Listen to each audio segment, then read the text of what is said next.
और ये सवाल मन में आया कि हम कैसे बनते हैं, मतलब जो हम आज हैं, हमारी सोच, हमारा महसूस करने का तरीका, ये सब आता कहां से है। आज हम इसी बड़े सवाल के जड़ों तक पहुंचने की कोशिश करेंगे। और ये सवाल सिर्फ फिलॉसफी का नहीं है, ये तो हमारी रोजमर्रा की जिंदगी की बुनियाद है। हम सीखते कैसे हैं, सही गलत में फर्क कैसे करते हैं, और सबसे हैरान करने वाली बात, हम एक दूसरे से इतनी जटिलता से बात कैसे कर पाते हैं। बिल्कुल, और इसी पहेली को सुलझाने के लिए आज हमारे पास मनोविज्ञान के 4 कह सकते हैं दिग्गजों का नजरिया है। हम ये समझेंगे कि एक इंसान के विकास को ये 4 अलग अलग एंगल से कैसे देखते हैं।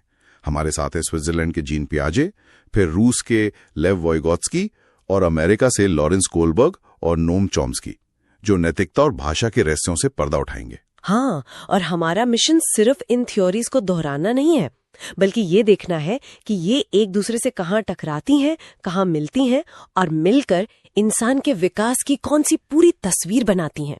तो चलिए इस दिमागी सफर की शुरुआत करते हैं पियाजे के साथ, जिन्होंने कहा था कि हर बच्चा एक नन्हा वैज्ञानिक होता है। ये सुनने में बड़ा अच्छा लगता है, पर इसका मतलब क्या है?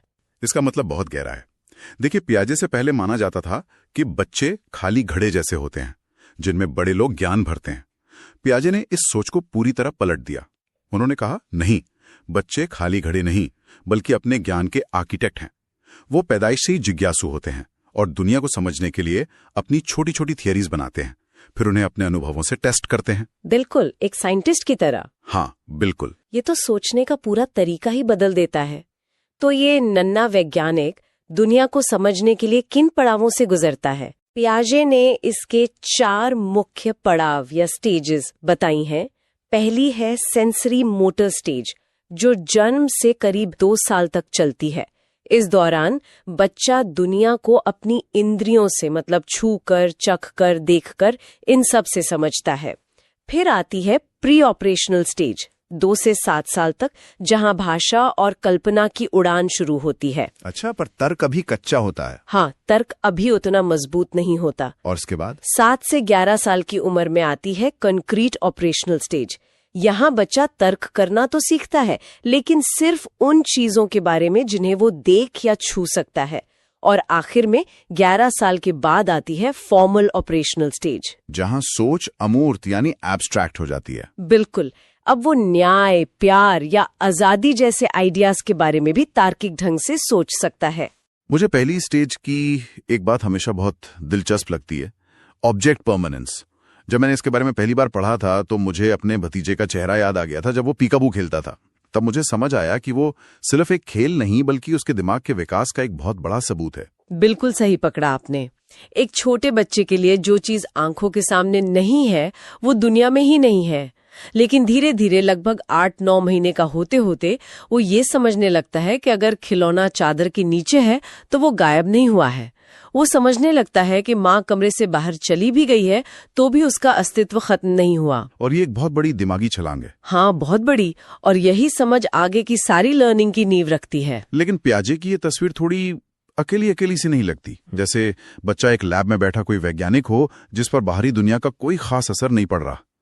समाज का कोई रोल नहीं है क्या? और आपका यही सवाल हमें सीधे हमारे दूसरे विचारक लेव वाइगोत्स्की के दरवाजे पर ले आता है। वाइगोत्स्की ने कहा, 1 मिनट रुकिए, बच्चा कोई अकेला वैज्ञानिक नहीं है, बल्कि वो एक सोशल अप्रेंटिस है, एक सामाजिक चेला। उनका मानना था कि विकास अंदर से बाहर नहीं, जैसा पियाजे ने कहा, बल्कि बाहर से अंदर की तरफ होता है। हाँ, बिल्कुल, बाहर से अंदर की तरफ। बाहर से अंदर, इसका क्या मतलब हुआ? इसका मतलब है कि हम जो कुछ भी सीखते हैं, पहले वो हमें समाज में दूसरे लोगों के साथ बातचीत में मिलता है। हम अपने से ज्यादा जानने वाले लोगों जैसे माता पिता, शिक्षक, दोस्तों से सीखते हैं। हमारा दिमागी विकास कोई सोलो ट्रिप नहीं, ये एक सामाजिक घटना है। और इसी सोच से उनके 2 बहुत मशहूर कॉन्सेप्ट्स निकले। एक है स्कैफोल्डिंग। हाँ, स्कैफोल्डिंग, इसका मतलब है वो अस्थाई सहारा जो कोई एक्सपर्ट किसी नौसिखिए को देता है।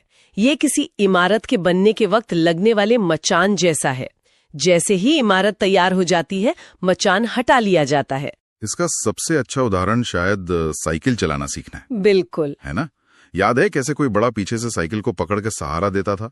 वो बस उतना ही सहारा देते थे जितना जरूरी था, और जैसे ही हम पैडल मारने लगते वो धीरे से हाथ हटा लेते थे। बिल्कुल, वही सहारा स्कैफोल्डिंग है।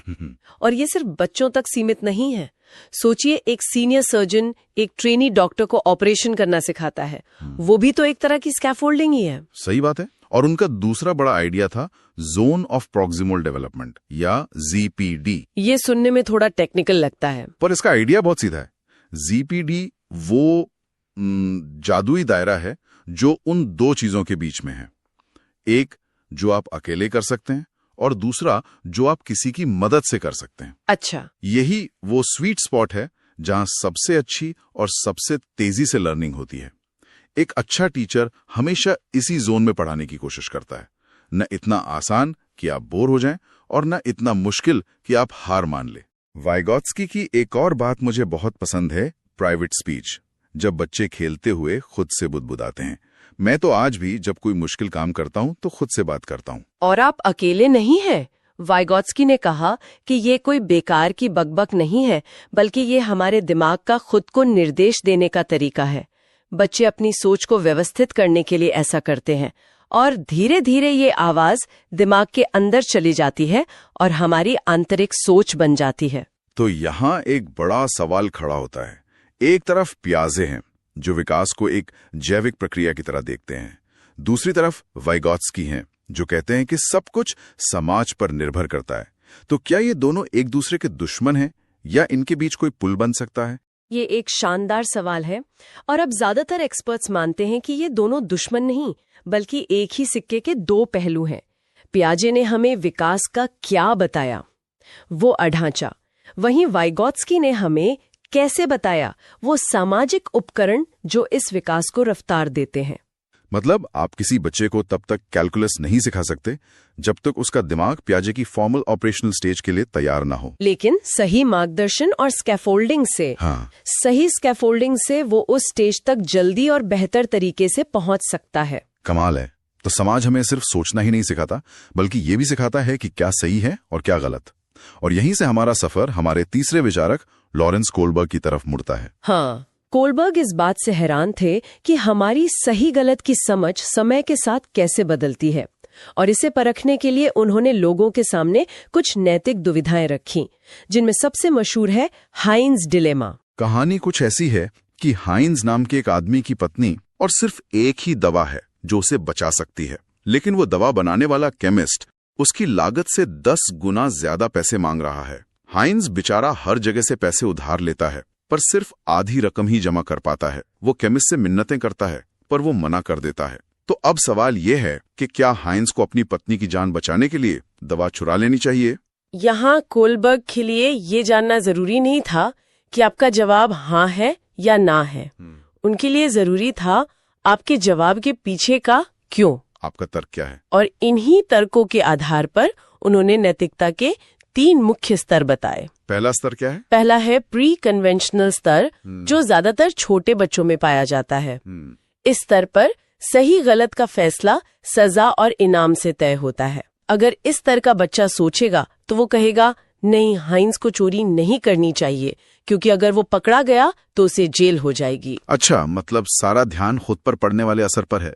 हाँ बिल्कुल। और दूसरा स्तर? दूसरा है कन्वेंशनल स्तर, जहां हम किशोरावस्था में पहुंचते हैं। अब नैतिकता का मतलब समाज के नियमों और कानूनों का पालन करना होता है। अच्छा लड़का या अच्छी लड़की बनना जरूरी हो जाता है। इस स्तर पर कोई कह सकता है उसे चोरी नहीं करनी चाहिए क्योंकि चोरी करना कानून के खिलाफ है। या ये भी कह सकता है कि उसे चोरी कर लेनी चाहिए क्योंकि एक पति का फर्ज है अपनी पत्नी की जान बचाना। सही बात है। यहाँ फैसला सामाजिक भूमिकाओं और नियमों पर आधारित है। और सबसे ऊंचा स्तर? वो है पोस्ट कन्वेंशनल स्तर, जहाँ बहुत कम लोग पहुंच पाते हैं। यहाँ व्यक्ति समाज के कानूनों से ऊपर उठकर सार्वभौमिक नैतिक सिद्धांतों जैसे न्याय, समानता और जीवन का अधिकार के आधार पर फैसले लेता है। इस स्तर पर कोई व्यक्ति कह सकता है हाइंज को दवा चुरा लेनी चाहिए क्योंकि किसी भी इंसान की जिंदगी का अधिकार किसी की संपत्ति के अधिकार से कहीं ज्यादा बड़ा है। ये मॉडल तो बहुत साफ सुथरा लगता है, लेकिन क्या नैतिकता वाकई इतनी तार्किक होती है? मैंने सुना है कि इस थ्योरी की आलोचना भी हुई है। बिल्कुल, और सबसे बड़ी आलोचक थीं कैरल गिलिगन।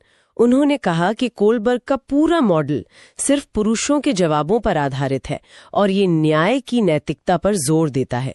गिलिगन का तर्क था कि महिलाएं अक्सर देखभाल की नैतिकता के नजरिए से सोचती हैं, जहां फैसले नियमों के बजाय रिश्तों और जिम्मेदारियों पर आधारित होते हैं। अच्छा, तो ये एक जरूरी नुक्ता है। चलिए अब नियमों की दुनिया से आगे बढ़ते हैं, नैतिक नियमों से व्याकरण के नियमों तक। और ये हमें हमारे आखिरी पड़ाव पर ले आता है, नोम चॉम्स्की और भाषा का रहस्य। ये कैसे होता है कि एक बच्चा जिसे दुनिया का कोई अनुभव नहीं, वो भाषा जैसी जटिल चीज इतनी आसानी से कैसे सीख लेता है? चॉम्स्की का जवाब एक धमाके जैसा था। उन्होंने कहा, हम भाषा सीखते नहीं हैं, ये हमारे अंदर पहले से मौजूद होती है। उनका विचार था कि इंसान भाषा सीखने के एक दिमागी ब्लूप्रिंट के साथ पैदा होता है। उन्होंने इसे लैंग्वेज एक्विजिशन डिवाइस LAD का नाम दिया। तो ये LED एक तरह का कह सकते हैं मेंटल सॉफ्टवेयर है जो हमारे दिमाग में पहले से इंस्टॉल्ड आता है? आप बिल्कुल ऐसा कह सकते हैं। ये एक ऑपरेटिंग सिस्टम की तरह है जो किसी भी भाषा के ऐप को चलाने के लिए तैयार है। चॉम्स्की ने यह भी कहा है कि इस LAD के अंदर यूनिवर्सल ग्रामर के नियम होते हैं, यानी कुछ ऐसे बुनियादी व्याकरण के सिद्धांत जो दुनिया की हर भाषा में कॉमन है। जैसे कि हर भाषा में संज्ञा और क्रिया होती है? हाँ, बिल्कुल। और इसका सबूत क्या है? हम इसे एक्शन में कैसे देखते हैं? सबसे बड़ा सबूत बच्चों की गलतियों में है। जब एक छोटा बच्चा I went to the park की जगह I go to the park कहता है, तो ये क्या दिखाता है? ये दिखाता है कि वो सिर्फ हमारी नकल नहीं कर रहा है। अगर नकल कर रहा होता तो वेंट ही बोलता। गुड बोलने का मतलब है कि उसके दिमाग ने पास्ट टेंस बनाने का नियम, मतलब वर्ब में ED लगा दो, समझ लिया है और अब वो उसे हर जगह लागू कर रहा है। वो नियम बना रहा है, सिर्फ शब्द रट नहीं रहा। बिल्कुल, यही चॉम्स्की का पॉइंट था। बच्चे सिर्फ सुनते और दोहराते नहीं हैं, वे भाषा के नियमों को खुद ब खुद डिकोड करते हैं। यही वजह है कि वे ऐसे वाक्य भी बना सकते हैं जो उन्होंने पहले कभी सुने ही न हो। ये हमारे दिमाग की एक जन्मजात क्षमता है।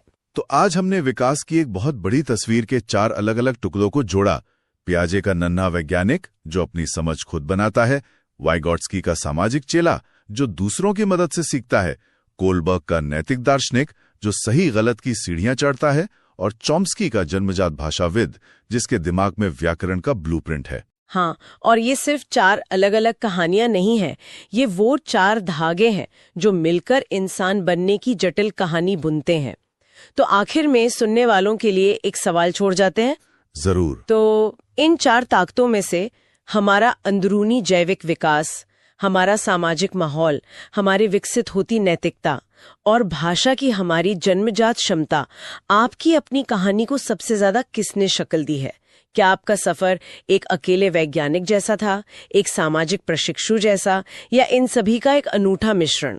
शायद असल जवाब इस सवाल में नहीं कि इनमें से कौन सही है, बल्कि ये समझने में है कि ये सभी मिलकर हमें वो कैसे बनाते हैं जो हम हैं।